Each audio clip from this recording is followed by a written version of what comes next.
Hey buddy, don't you like the videos that have been worked on too? Come on man, raise that finger and see the like button festive. These are Janissaries. During the wars, the Sultan was on the central arm where the Sultan was, and during the war the Sultan would stand on the horse behind and in the middle of them. Before telling about the removal of the Janissary quarry, let's take a look at the years when it was founded. According to some historians, the Janissary Center was founded by Orhan Gazi, according to official sources, in 1361 by Mirbai. During those years, the Ottoman soldiers, who were constantly on the expedition, were not only returning with lots of golden booty, but also capturing a large number of prisoners of war.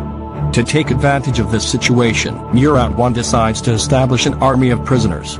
Although this incident did not go to that of the existing army, because it was the decision of the Sultan himself, they did not dare to oppose the decision of the Sultan.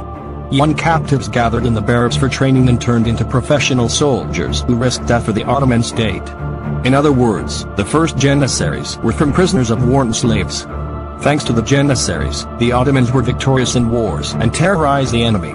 Talented and intelligent individuals were recruited to the Janissaries, and this was the 16th century. And the borders of the Ottoman Empire had expanded. At the end of the 16th century, the Janissaries broke down and the talented soldiers were replaced by incompetent people. The Janissaries, who once risked death for the homeland and were obliged to protect the Sultan, reached the power to dethrone the Sultan easily. Osman ascended the throne and realized that the Janissaries were doing more harm to the state than good, and aimed to abolish the hearth. But it was not so easy, because the Janissaries were outnumbered, and because they were intertwined with the people, they had the support of the people and the clergy. The Janissaries noted the events and took action against the Sultan. The young Sultan Osman was captured by the Janissaries. Later, the Janissaries killed young Osman, which meant that for the first time in Ottoman history a Sultan was killed by a soldier. When the 1820s came, there was a Sultan who was renowned for his innovations in the Ottoman throne, Mahmud II, who was doing his best to abolish the Janissaries quarry. 2.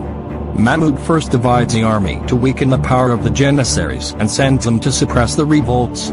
Istanbul was emptied from the Janissaries. They were too undisciplined to suppress the rebellion. The new cherub was completely open to attack. 2. Mahmud was able to dissipate the power of the Janissaries thanks to this tactic, and all the preparations for the next move, that is, to close the quarry, were completed. As a matter of fact, the Janissaries were outnumbered and outnumbered. Intertwined, so there was no trace of the 14th century Janissaries.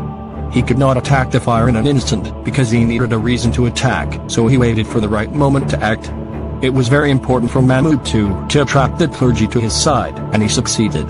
As a matter of fact, the clergy always supported the Janissaries in the Janissary revolts. He had the people behind him. Everything was ready. He turned his eyes to the soldiers in the Janissary quarry.